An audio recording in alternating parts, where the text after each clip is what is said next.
So, to sort of distinguish my work from other kinds of work, there's a lot of work out there, scholarly work on conspiracy theories and why people believe them, why they're a problem. I take a different approach, a different tack to it, which is, most of that work says conspiracy theories exist.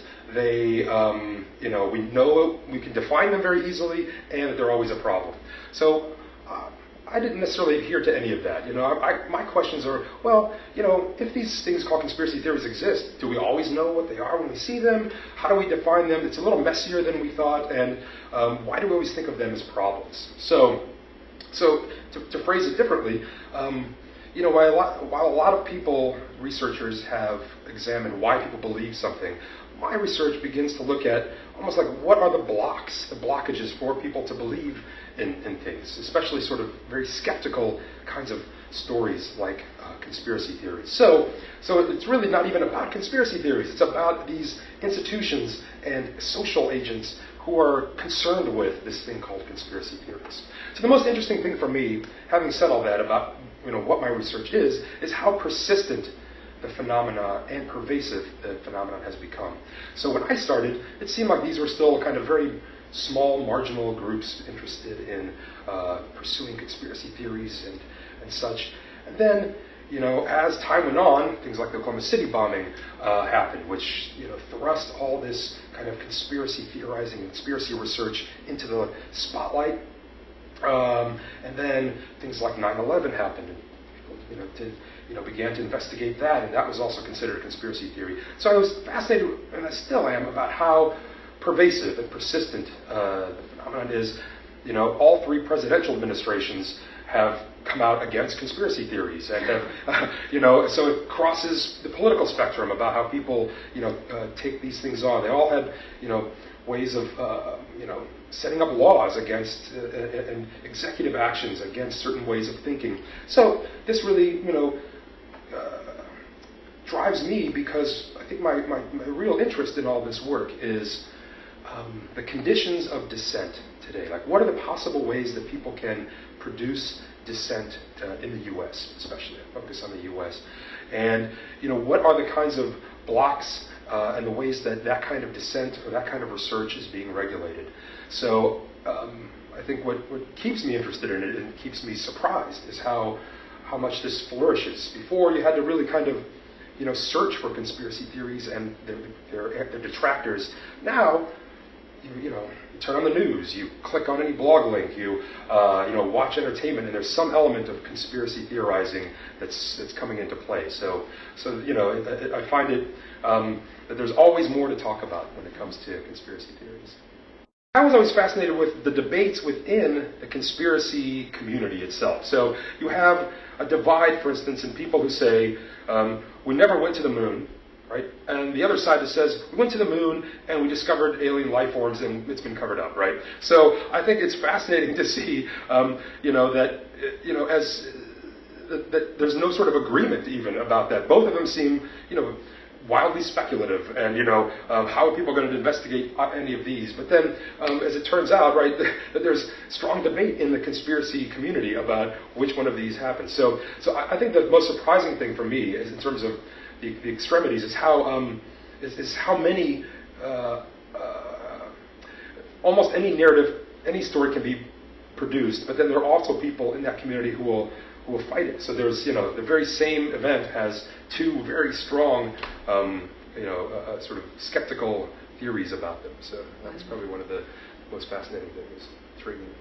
So part of this I see is, an extension of that very strong, very fervent skepticism about governments, about leadership, about that sorts of power relationships. So that part, I think, persists. What's new is certainly a way that the people who used to be on the margins can now connect with each other and communicate with each other through, obviously, things like online technologies, digital technologies, the ease with which people can print things more easily than they used to be and circulate them.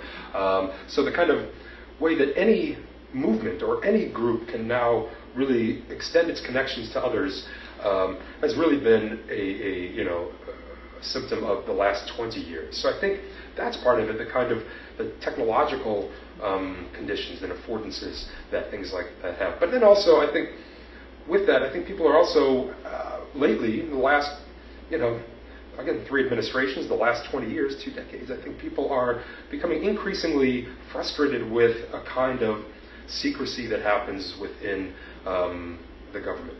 And I think that is also, fueling a lot of this, people feeling frustrated and finding all kinds of outlets for that, whether they're true or not. They're trying to figure out ways to deal with what they perceive as a kind of block by elites. So I think and so this is where we see the rise of things like populism increasing in the last 20 years. During the Clinton administration, we had a strong populist movement around the militias and the patriot movement.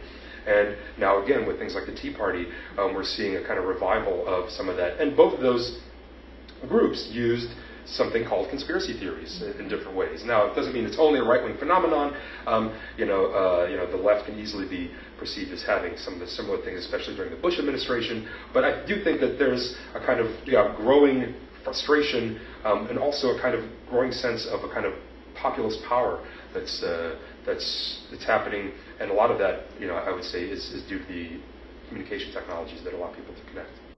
For a book that's ostensibly about conspiracy theories, I think I end up basically saying, I want people to ask themselves, they think a category like conspiracy theories is the most valuable or best way to evaluate political research. And I think, if anything, it might have hampered our abilities, and it's a burden upon the ways we can make sense of the political landscape.